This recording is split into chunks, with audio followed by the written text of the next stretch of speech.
Hey, good morning, folks. Richard 09 out here in Linden, Tennessee. I want to introduce my buddy and partner, Jeff Johnson from Johnson Construction. He is our exclusive builder for Ridge 809, and we wanted to make his debut. So, Jeff, you want to say hi to everybody for us?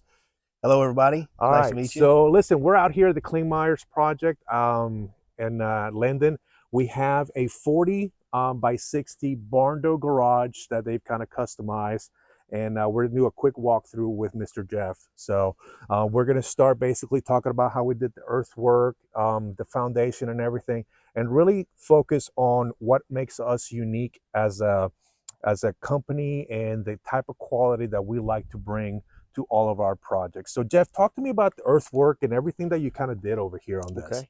Well, first off, the client, we meet with the client and went over all of the project specifications, and they wanted to have a barndo that they could have their RV parked in, at the same time have living quarters inside of it. So the dimensions of it, 40 by 60, were to accommodate their RV to be able to be pulled in, as well as being able to have living quarters inside of it. We started by looking at the location where they wanted it in relation to everything else on the property. We did an excavation down, taking the topsoil off, and then taking and bringing in, as you can see, chert as a base, bringing that in order to get it to grade. And then the foundation work on this is a 6-inch pad with reinforced rebar, as well as wire mesh. So around the perimeter of it, we have a footer that's a 1 foot by 1 foot with 2 strands of rebar all the way around. Why is it important to do the footer with the rebar? Like, what is really the purpose behind that? Well, we got to have structural integrity. We're carrying a load of 16-foot walls and the size of this shop. So with that, instead of 4 inches, we went with 6 inches of concrete. The reinforced rebar inside of it keeps the concrete intact. Prevents any type of cracking, particularly separation. Concrete's going to crack. However, you can control the cracks, and with wire inside and the rebar reinforced perimeter, you keep any separation from occurring within the concrete if there ever is a crack, so that awesome. It stays level. Can you also do the same technique doing a 4-inch slab? Yes, you can. You absolutely can. And it's just load distribution. Because we're going to have a heavy RV in this site, 6 inches of concrete made more sense, because we're going to be carrying a heavy load, not only with the structure, but with the accommodation of the vehicles inside. Perfect. So as you can see, just starting all the way from the ground level up, we're already taking the customer's inputs into account, what their needs are for the project. We really are looking at this as a custom project, and it really is. Every project that we do is custom, because while you may hand me the same plans that your neighbor may have done, your colors, your finishes, everything else is going to be very unique to you and what makes you you.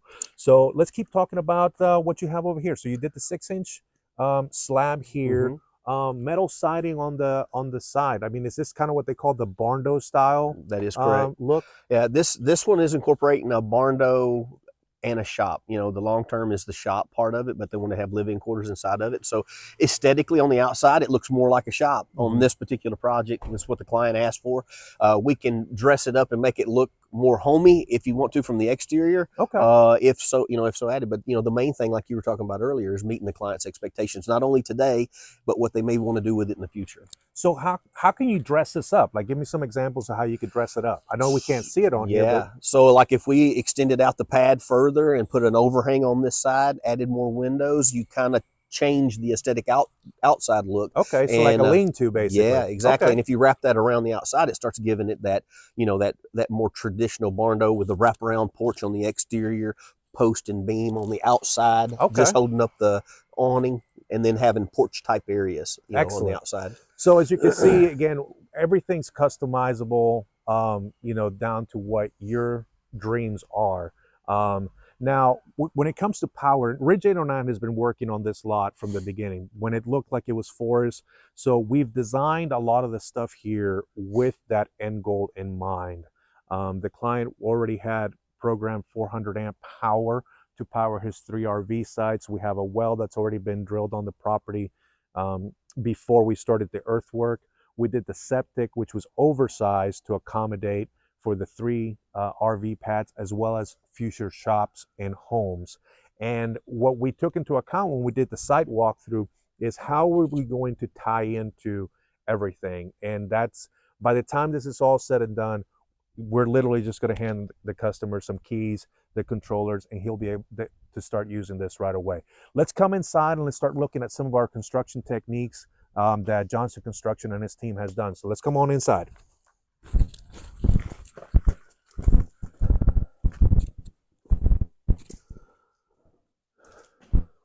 Let's see. All right, so Jeff, as I'm looking at this, this isn't a barn door, like this isn't post frame. Like I'm looking at basically the guts of a house. Exactly, So, which is there's nothing wrong with doing a post frame if it meets your build expectations. But whenever you're doing a framed wall with 2x6s on 16-inch on center, you got the integrity and the structural integrity of a house, not only for today and then your wall coverings, your insulation.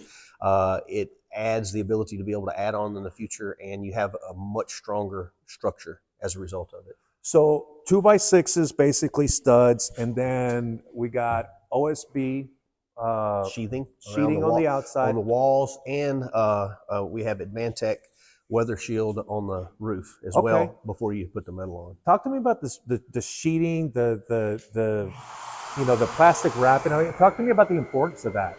Having moisture barriers. First we'll start with the sheathing. Having the sheathing up is an important component for the structural integrity. Avoids racking, improves sound, the sound barrier quality. Adding in the wrap, that's your moisture barrier between the metal and the OSB, both on the ceiling and on the walls. And this is an important component. Having the 2x6 walls also gives us a lot of room for being able to maneuver plumbing, wiring, any other add-ons. Like in this particular build, we're doing some chased air control where we have a compressor air feeding it. That's right. Yeah, I remember the customer talked about that, and we'll kind of get to that face a little bit later on. So we got 2x6s. Is there a real big difference? I've seen maybe in some subdivisions they're doing 2x4s instead of 2x6s. Why would somebody want to go with a 2x4 instead of a 2x6? We really wouldn't. On a 2x4, if you're using an 8-foot ceiling height, a 2x4 is not terribly bad. But whenever you're extending past that, most of your barndos and your houses for these days are 9 foot plus, on the ceiling heights. And the higher you get, the better, the more structural integrity with a 2x6. In addition to that, you can add more insulation in a 2x6 wall. Yeah, because you got essentially more room right here in between. Exactly, and with doing that, you're going to save tons of money on your heating and cooling bills. So the cost that you take on the front end by going with a 2x6 as opposed to a 2x4 is going to save you money on energy efficiency. Awesome. Now, speaking of insulation, I'm looking at this garage door, and it didn't look like mine did. It seems to have some sort of core in between there. It does. What's the story with that? This is a foam insulated sectional door, so it's a panel door. It has no windows by request, so that it's a solid door, and then it has insulative properties of that will help maintain, and it's got a weather seal on both sides, so that, and I think we've got some flashing that we've still got remaining on this part of the construction, but whenever it comes down, it will seal against the wall and create an air barrier with an insulated wall panel. Now, I read a couple of pamphlets on the way here, and it talks about R value. That's the insulation value. So I slept at a Holiday Inn last night, so I got a little bit of knowledge. What is the importance of an R value? Like, what kind of R value are we looking at here, and like, how are we going to achieve that? Okay, you want a high R value on your ceiling because, as you know, heat rises, right? So you want to be able to keep that from, to keep in. And with the walls, we go with an R13. So R13 on the walls, R30 on the ceiling, and that creates an enveloped, tight air control, and it allows you to be able to control it with the minimum amount of air, with saving money now efficiently. A lot of counties in Tennessee, being the great state of Tennessee that we are, we have a lot of freedoms. Not a lot of building codes. Okay, so then what kind of standard do we hold ourselves to when it comes to the insulation, the framing? Like, what are we following on that? Code. So, the international codes is what we follow, regardless of whether there's an inspection towards that or not in this particular county. So if this were to be inspected in another county that has higher or strict, we go with the strictest codes on the IRC. Okay, perfect. So, a lot of our clients, they come here for that freedom of, low codes and things like that. I can add something to that, because Yes, this is a please. very important component, a very important component. While you're building, while there might not be an inspection for particular things, like for instance, this county doesn't have a framing code. Okay, so you Mhm. don't have to stop and have the inspectors come in and inspect the framing Yeah. in this. If it's not done by code, you build a structure and then you decide to sell it. Then whenever you go to sell it, and a home inspector is going to come in and take a look at everything. And when they do, they're going to be looking at code violations. And if you build and it's not code, That is it's an a code excellent point. violation, then you have to either fix it as the homeowner, or you take a discount off of not following codes. In that, it causes you a price reduction on your asset. So huge in the way of after the sale. Thank you, Jeff. Despite the fact, I appreciate that point. That is such a big thing. Everybody knows with real estate, real estate is always going to be an investment for you. And Protecting you your want to investment. protect it the best way possible from the ground up, which is what we're doing with our building techniques. So we've talked about the framing. All right, so let's talk about all right, we were anchored into the slab. How are we anchored into the slab? And then let's talk about the roof. You know, my family and I moved here from Louisiana, and we did it because we hated hurricanes. Like, my God, do we hate hurricanes? So I recognize Hurricane strips. those hurricane strips right Yeah. there. So talk to Right. me about how all of this is tied in together Yeah. and how it'll work. Yeah, you'll have a moisture barrier at the base of the wall. You've got a treated sill plate, so that whenever you're putting a foam air barrier and moisture barrier between that concrete and that sill plate, then that's a treated piece of wood, so that it resists any kind of rotting if there was any moisture that was caught in that that contact point. Right. At the top, you'll see that we have hurricane strips on each truss. And these trusses are set on 16-inch centers. You see, as you span across, they follow the 16-inch on center studs that go up. This just creates a very resilient structure, strong, and it's gonna take high winds, that kind of thing, and not cause any issue. So, yeah, I mean, you're tied in all the way down here. Now, these lag bolts that you got down here, like, how deep are they? How far apart are they? Like, these are 6-inch lag bolts. They go down into the concrete, 6 inches. You can see they're they're 2 foot off the corners and every 4 foot minimally. Okay. So you may see more than that every 4 foot, and that's just because we may have to space them, based off of where the where our chase is coming down. And but that's code, 2 foot off corners and then every 4 foot minimally. So you're basically looking at a holistic approach of you're tied in from the roof all the way down to the bottom. Concrete. Okay. Concrete's holding everything down. Now, you mentioned racking. What's racking? Racking would be, if we built this wall with just the studs, a racking would be if it turned, just kind of sways back and forth. If it turned one way or the other, and what the wood plus the metal on top of that binding to the outside, it keeps that wall straight and true and keeps it from moving this way. Okay. And then your truss are anchoring it from going this way, but racking is this way. What type of trusses are we using over here? Are these what are these called? These are manufactured truss, 2x6, spanning 40 feet, 16-inch on center, and they're standard. There's nothing extensive about these. Okay, and then I think you also have the scissor style trusses. So I guess as I'm looking at this and I'm looking and somebody says, well, hey, my plans call for scissor style. Like, what would be the difference, I guess, visually, or like, what would be the difference? A lot of times what we use when we have changes and differences in truss is, a gambrel style truss is like a barn style, and you may want to create space in the attic.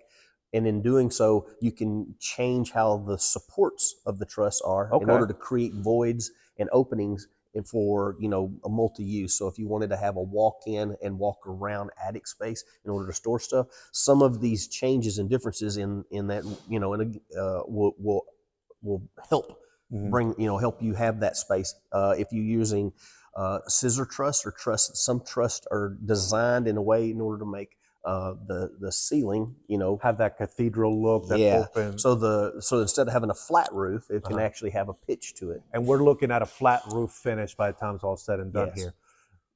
This is why it's so important when we talk with our clients, the planning phase, the project planning phase, the design phase that we offer, you're not only going to sit down with Mr. Jeff, you're going to sit down with our designer, you're going to sit down with Miss Heather or myself, who are going to all basically shepherd this project all the way through.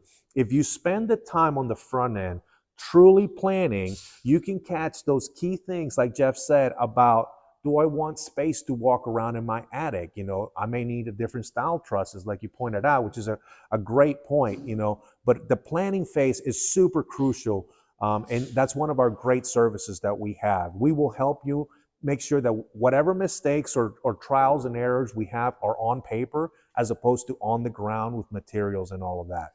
Yeah, I think taking the time up front on our takeoff, meeting with the clients, talking about what they're wanting to do with the space, and actually, providing information and asking questions to stimulate, oh yeah, I'm going to want a hose bib here and here, and I want to be able to have air through the wall so that I can plug in a compressor, Right. attachment, what they want for the live-in space if they choose so, what kind of bathroom, what are they going to use it for? Is it going to be just an ancillary bathroom, or is that going to be a primary? And, do we need, what kind of because in this one, I remember we even came down to the style of closet door, Yes. and we had to, so once we knew the style of closet door, we actually had to back up and say, okay, well, we need to reframe it different, which caused second and third order effects for all of that. So again, the planning is so important.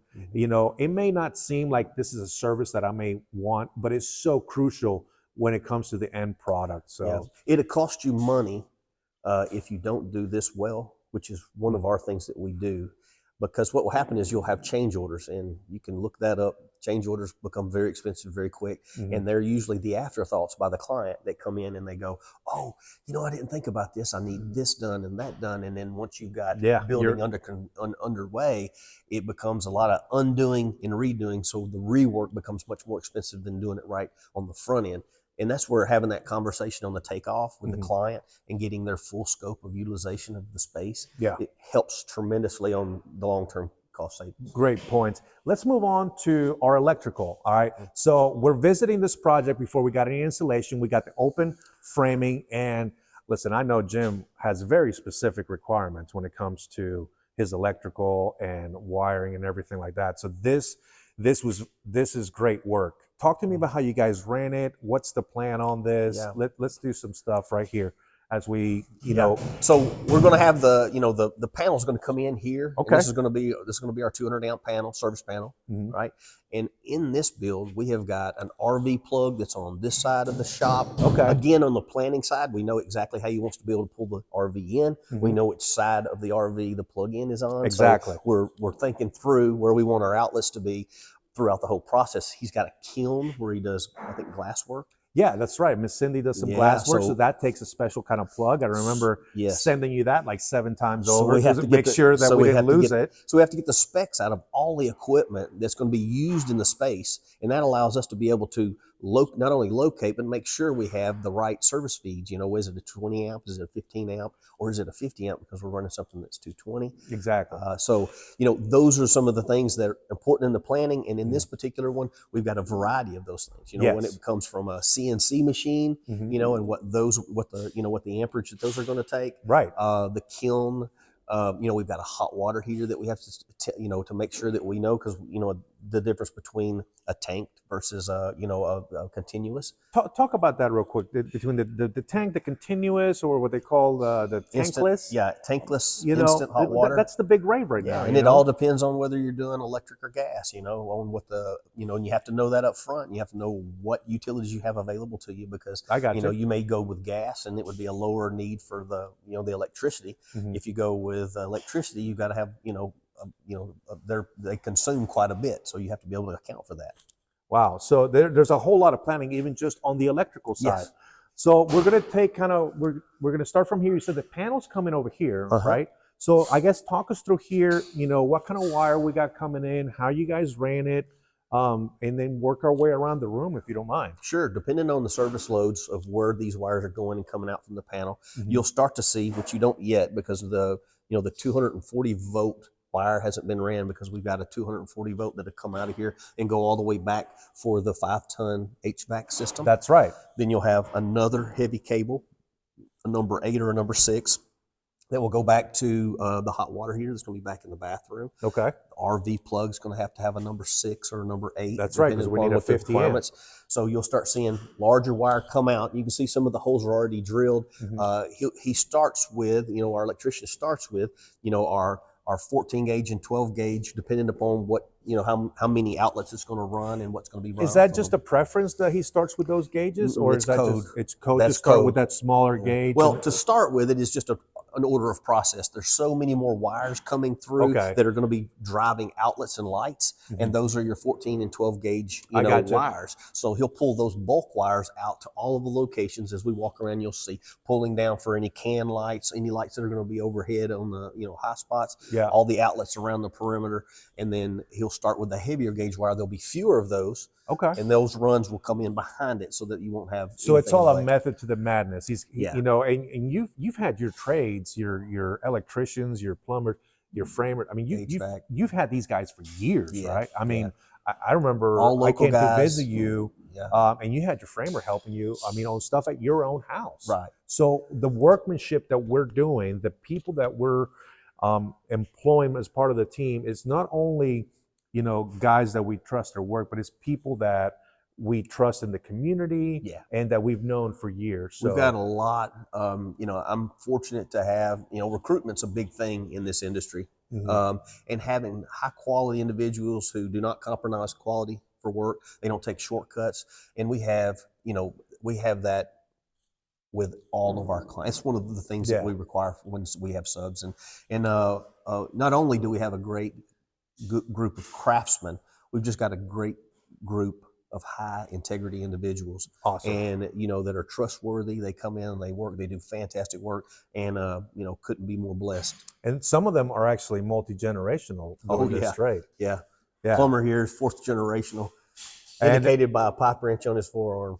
Yes, and we'll actually get around to meet him. So let's keep walking around. We got our electrical wire, like Mr. Jeff talked about, different outlets. Let's see here.